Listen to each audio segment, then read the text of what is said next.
we've been doing this show for about 10 years, and in doing so, I've come to learn a lot about our community, our area, the benefits that we have from our retirees, our young people. Well, my guest tonight is one of those young people who came home. Daniel Gordon, I've known, how long you and I known each other? Forever. Daniel is a doctor with the Community Health Clinic, and August 12th to the 18th is National Community Health Center Week. Daniel, tell us what that means.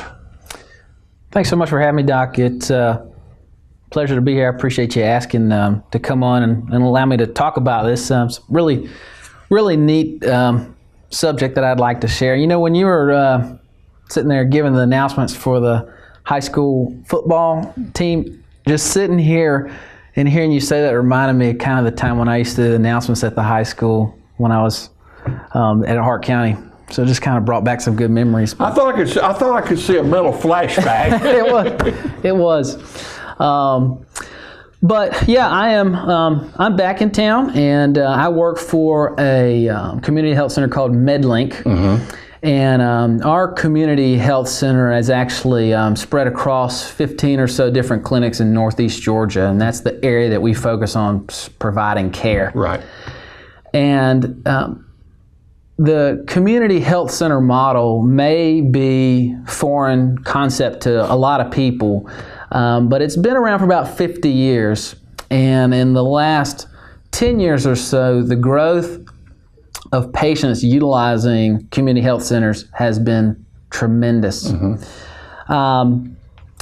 The over 27 million patients now in the United States use community health centers, and in Georgia, it's about 500,000 or so every year. You know, the main goal for a community health center is to provide complete, comprehensive primary care to anybody. Mm-hmm. That's the main idea. And about 50 years ago, there was a group of physicians and social workers and nurses who kept seeing people, especially underserved people, have high utilizing of the healthcare system, say in the hospital or emergency rooms, or not get any care at all and be sick and die younger because they couldn't get access to care. And they said, well, what can we do? How can we bring primary care services to them? And so that's how the community health center idea was born. And it was to provide this quality health care no matter who you are, where you live, or whether your ability to pay or not.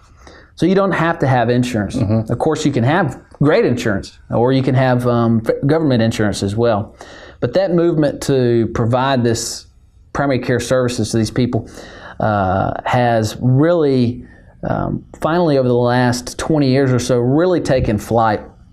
There are now, instead of just one health center in that one little area, there's now 10,000 across the United States. And like I said, they can serve over 27 million people. You know, one thing that I noticed when you sent me the information, the website this morning, I got to looking at it and doing research. There's a map in there, and I can't remember exactly where it's located, but it is divided out by congressional districts in the state. And correct me if I'm wrong, if I counted correctly, there's 18 counties in the 9th district. Yeah, around that. Okay. 16 of them are 50% or more without a general practitioner. Yeah. Oh, yeah. Now, that's scary. Yeah. That's scary for a country this modern. Yeah. Yeah, it doesn't even take much to even looking at congressional districts to tell you that we've got a primary care shortage. Mm-hmm. And that's nationwide. It's worse in Georgia. And in fact, it's worse in rural Georgia where we're at compared to the rest of the nation, the shortage that we have. In fact, they've got a lot of data about this, and it's projected by 2050 we're going to be 10,000 providers short.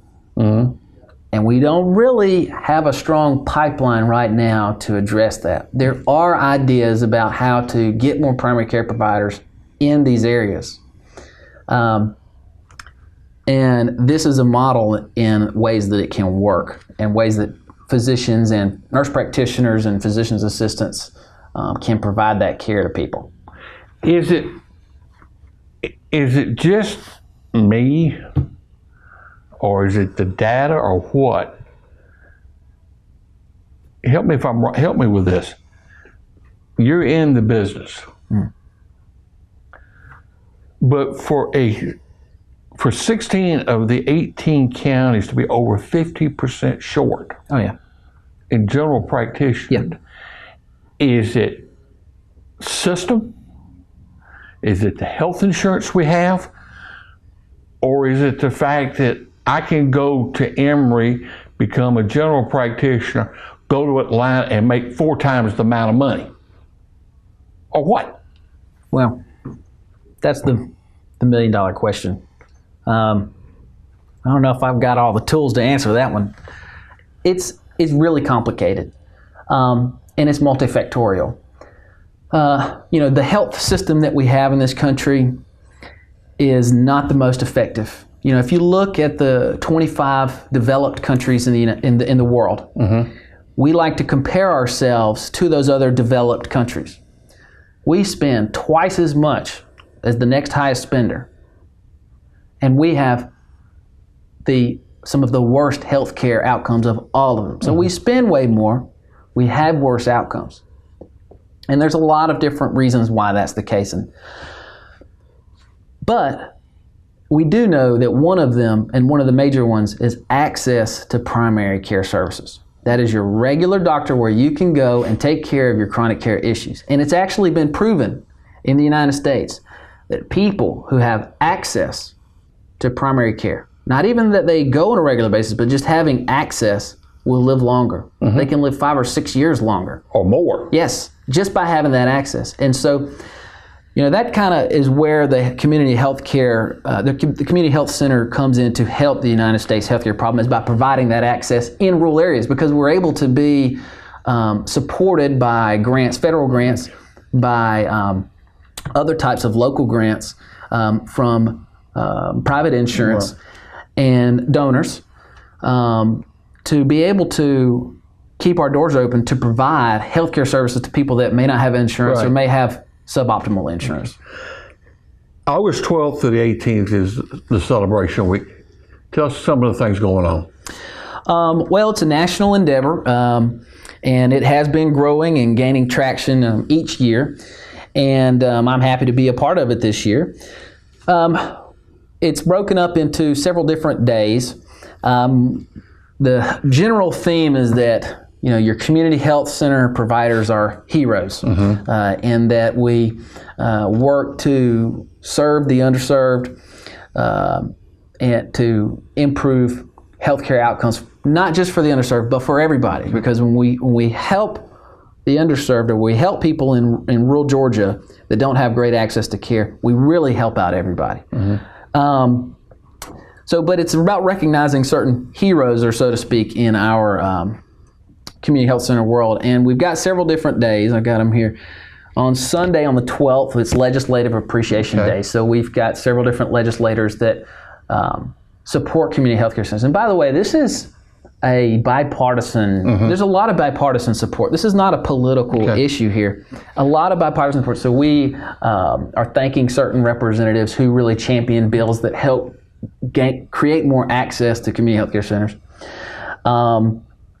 We were going to have one that actually will focus on public housing, because housing and shelter are a crucial part of health. And so we like to bring awareness to how important it is for somebody's health just to have public housing. And so we focus on some public housing efforts.